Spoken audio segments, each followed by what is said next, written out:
कारण उंदरांची जी वाढणारी पैदास आहे ती लिमिटच्या बाहेर आहे. म्हणजे एका उंदराच्या जोडीचे एका वर्षामध्ये 850 ते 900 उंदरं होतात. तर काळजी ही घ्यायची की कुठं घराला आपल्या कुठं फटबीट राहिली नाही पाहिजे, खिंड नाही राहिली पाहिजे, तिथून साप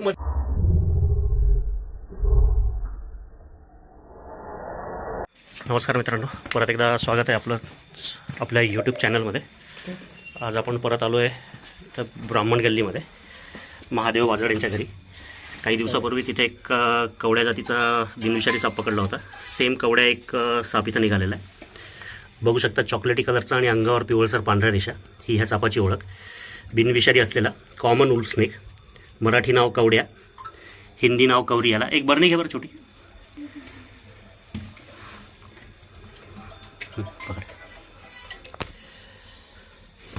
बिनविषारी आहे हा साप, पण पकडल्यानंतर खूप जास्त चावतो.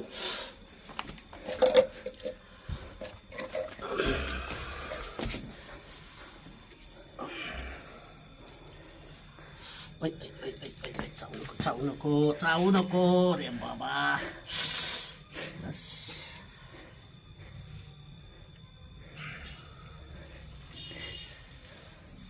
दुसरा एक कॉल आला एक पळसखेड गावात ना, तिथे एक साप निघालाय, तिथे लवकर जायचं.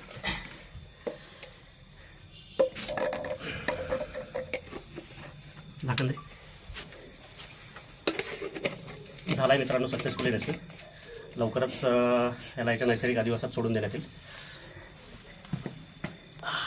हे आहेत वाजड, ज्यांच्या घरात आता आपण ह्या सापाला पकडलं आहे. काही दिवसापूर्वी ह्यांच्याच रूममध्ये वरती भिंतीवर आपण एक साप पकडला होता. तोही सेम कवड्याच होता. दिसला कुठं ना? इथूनच होता, इथंच होता. अच्छा, बाहेरच होता. इथून असं आला इकडं, त्याला दिसलं. बरं, ठीक आहे, काळजी घ्या. ठीक आहे, धन्यवाद. नमस्कार मित्रांनो, परत एकदा स्वागत आहे आपल्याच यूट्यूब चॅनलमध्ये. आज आपण आलो आहे पळसखेड गावात. इथं यांना एक साप दिसला आहे.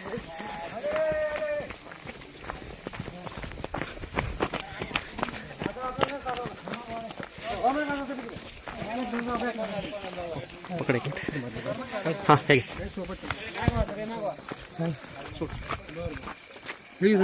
झोपते का समजायच्या खाली काहीच बरणी काढली ना?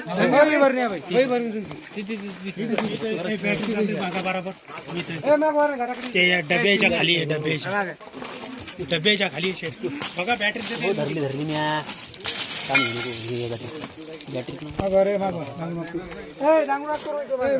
बघू शकता मित्रांनो, इंडियन स्पेक्टॅकल कोब्रा, भारतीय नाग बसलेला आहे. नाग आहे ना?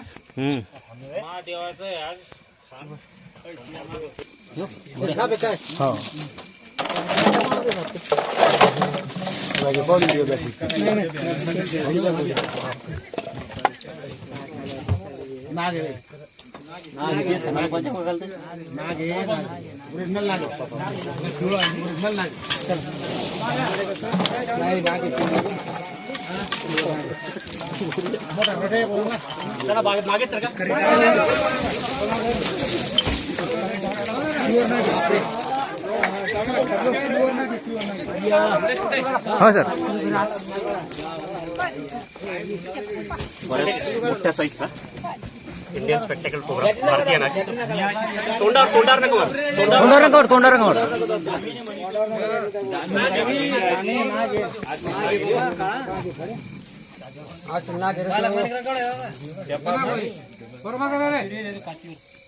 कातीवर नाही, एखादा पत्रा नाही तर पुठ्ठा पण घ्या बरं.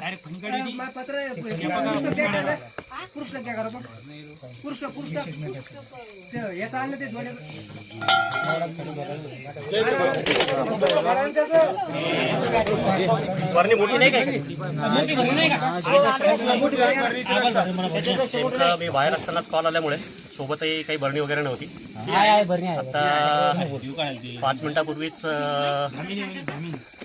खटकेश्वर नगर नाही, कुठे नाही, ब्राह्मण गल्लीमध्ये एक साप रेस्क्यू केला आणि तिथं त्यांचा कॉल आला होता.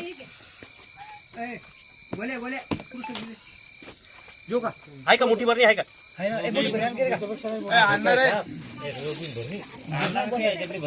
त्याच्यात बसणार नाही, दाबून बसवावं लागेल. मग बोरी देऊ का बोरी? बोकड नाही पाडायचं काम.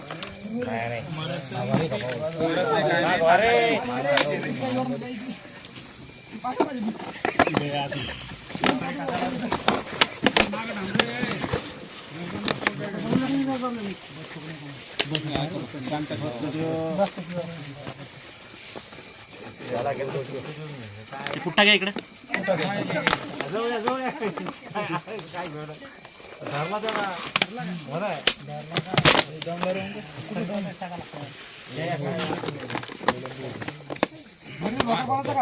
हा दाबण घ्या. झालाय मित्रांनो सक्सेसफुली रेस्क्यू. दिसला कोणाला? दिसला कोणाला होता? सांगा ना, सांगा तिथं. मोठ्याने सांगा ना. अनिल पण रिझाईव्ह आहे. दिसला कसं सांगा त्यांना. इकून आलता ते बाजूर बसून होतो. डायरेक्ट तिथं जाऊन बसला इकून असं घरात जाऊ लागलो. त्याने काळजी घ्या. हे जे विषारी साप जे आहे ते शिकारीसाठी रात्रीच्या वेळेस बाहेर निघतात. बरोबर. तर दरवाजाला कुठं फटी राहणार नाही या गोष्टीची एक काळजी घ्यायची. कारण साप आपल्या घरात कशासाठी येतो? उंदरा खायसाठी. फक्त उंदरा खायचा. बरोबर. आता आपला ग्रामीण भाग आहे, उंदरा तर एकदम कमी होणार नाही. बरोबर. तर काळजी ही घ्यायची की कुठं घराला आपल्या कुठं फटबीट राहिली नाही पाहिजे, खिंड नाही राहिली पाहिजे, तिथून साप मध्ये जाईल. बरोबर. उंदरं कसे कमी होतील ह्या गोष्टीकडे थोडीशी लक्ष द्या. घरात रोज नवीन बीळ दिसत असत तर रोज नवीन बीळ बंद करा. कारण प्रॉब्लेम काय होतो, एखाद दिवस त्या बिळामध्ये आपल्याला साप जाताना दिसतो आणि अख्खं घर खोदून काढावं लागतं रात्रीच्या वेळेस. आणि एवढ्यावरही साप सापडेल त्याला याची गॅरंटी नाही. त्याच्यामुळं जिथं कुठं बीळ दिसत सगळ्यात पहिले बीळ बंद करा. नळे हा नळे ठीक आहे. धन्यवाद. काळजी घ्या. सुरक्षित राहा. बरीच पब्लिक जमा झाली पळसखेडमध्ये. सांगितलेल्या गोष्टींची थोडस काळजी घ्या. कारण साप चावणं हा ऍक्सिडेंट आहे. रस्त्यावर असा आपल्या गाडीचा ऍक्सिडेंट होतो तर सापाचा आपला ऍक्सिडेंट होतो. साप समोर असल्यानंतर कधीच चावत नाही. चुकून त्याच्या अंगावर जर पाय पडला तर साप 100% चावतो. नाही कुठेतरी अडचणीत तिथं जर तुम्ही सामान काढण्यासाठी हात घातला डायरेक्ट तर त्यावेळेस साप चावतो. नाही तर कुठलाही साप चावत नाही. साप हा आपला, आपण शेतकरी माणसं आहे, उंदरा खाऊन आपली मदतच करतो. कारण उंदरांची जी वाढणारी पैदास आहे ती लिमिटच्या बाहेर आहे. म्हणजे एका उंदराच्या जोडीचे एका वर्षामध्ये 850 ते 900 उंदरं होतात. हे माहिती आहे का तुम्हाला? नाही. फक्त 19 दिवसाचा गर्भ असतो उंदरीचा. पिल्ल देती. तिचे पिल्ल 6 आठवड्याचे म्हणजे 1.5 महिन्याचे झाले ते पिल्ल द्यायला लागतात. पिल्लाचे पिल्ल हा गुन्हाकार आहे. तर हे जे 850-900 जे मी तुम्हाला सांगितलं तर ती त्या हिशोबाने फिगर होती. म्हणजे आता रोही तुम्हाला इथं 16 महिन्यात तर फक्त 1 पिल्लू देतं तरी आज रोह्यांचा एवढा त्रास व्हायला लागला. विचार करायचा असेच जर उंदर जर साप जर गायब झाले तर उंदरांनी काय हालत होईल आपली. साप चावल्यानंतर सरळ दवाखान्यात जर तुम्ही गेले लगेच तर माणसाचा जीव 100% वाचतो. फक्त कुठले अंगारे धुपारे मठ आश्रम बाबा फकीर कोणाच्या चक्करमध्ये जायचं नाही. सरळ दवाखाना, सरकारी दवाखान्यात जा आणि प्रायव्हेट दवाखान्यात जा, पण दवाखान्यात जा. जितक्या लवकरात लवकर जमल तितक्या लवकरात लवकर. काहीही करायचं नाही. त्या पेशंटला धीर द्यायचा किंवा तुला काही होणार नाही, जीव 100% वाचणार आहे. त्याला सरळ उचलायचं, हातपाय हलू द्यायचे नाही, त्याला जास्त मुवमेंट करू द्यायची नाही. त्याला उचलायचं आणि दवाखान्यात घेऊन जायचं. काही बांधायचं नाही, पट्ट्या बिट्ट्या काही करू नका. कारण साप कुठला चावला हे आपल्याला माहिती नसतं. त्याच्यामुळं कुठलेही त्याला प्राथमिक उपचार जे आहेत त्याच्या चक्करमध्ये पडू नका. पेशंटला उचला आणि हालचाल न करता दवाखान्यात घेऊन जा. त्याच्यासमोर रिकामी वडवड करायची नाही. नाही तर असं म्हणते आमच्या इथं तो गावात चावला त्याला तो 15 मिनिटातच गेला असं बोलल्यानंतर पेशंट अर्धा साप चावलाय म्हणल्यानंतर अर्धा असंच बोलतो. त्याच्यामुळे त्याच्यासमोर असं काही बोलू नका. साहेब तुमच्या हातातला जरी का ह्यो जरी नाही, तो बिनविषारी आहे, हा विषारी आहे. तो कवड्या साप आहे. हा साप सुद्धा तुमच्या घरात सगळीकडे असतो. हा साप पाल खाणार आहे. डार्क चॉकलेटी कलरचा आणि अंगावर पिवळसर पांढऱ्या रेषा. ठीक आहे. काळजी घ्या. सुरक्षित राहा. धन्यवाद. हाय मित्रांनो, रात्री आपण रेस्क्यू केलेला कवड्या साप बिनविषारी. इंग्लिश नाव कॉमन रूट स्नेक, मराठी नाव कवड्या आणि हिंदी नाव कवरियाला. डार्क चॉकलेटी कलरचा आणि अंगावर पिवळसर पांढऱ्या रेषा ही ह्या सापाची ओळख. मुख्य खाद्य पाल असल्यामुळे बऱ्यापैकी मानवी वस्तीमध्ये घरात आढळणारा साप. दिवा सोडून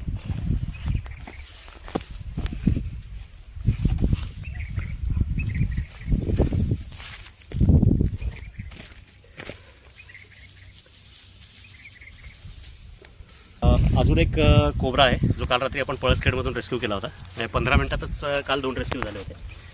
तर त्यालाही सोडूयात. हो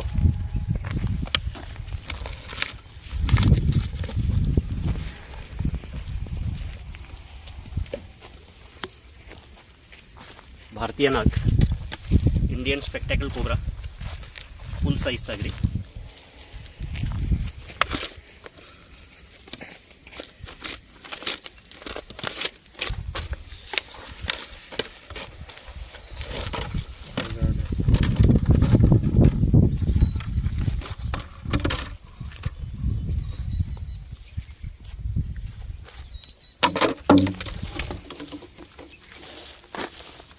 बराच मोठ्या साईजचा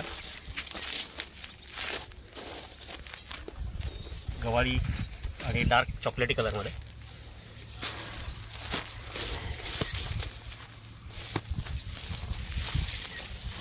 भारतीय नाग, इंडियन स्पेक्टॅकल कोब्रा, विषारी असलेला हा साप. न्यूरोटॉक्सिक प्रकारचं विष असतं या सापाचं.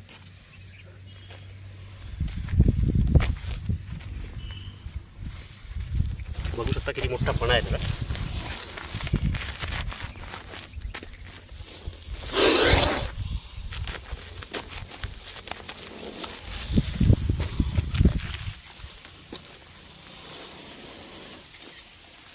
जो स्पेक्टॅकल मार्क आहे, इकडे बरेचसे असे नाग सापडतात की ज्यांच्या हुडवर जो स्पेक्टॅकल मार्क आहे तो नसतो. भारतीय नाग. असे साप चावल्यानंतर सरळ दवाखाना, बाकी कुठल्याही उपचाराच्या चक्करमध्ये जाऊ नये. दिल्या मित्रांनो, ह्याही नागाला सोडून याच्या नैसर्गिक अधिवासात. जर व्हिडिओ आवडला, काम जर आवडलं तर लाईक करा, अजून सबस्क्राईब केलं नसेल तर सबस्क्राईब करा आणि कमेंट करायला विसरू नका. आता मस्त बसतो तो, पोज देतो. आता काट्याच्याच झाडावर चढलाय. काय नाही दिसणार नाही सरकार बंद करू व्हिडिओ.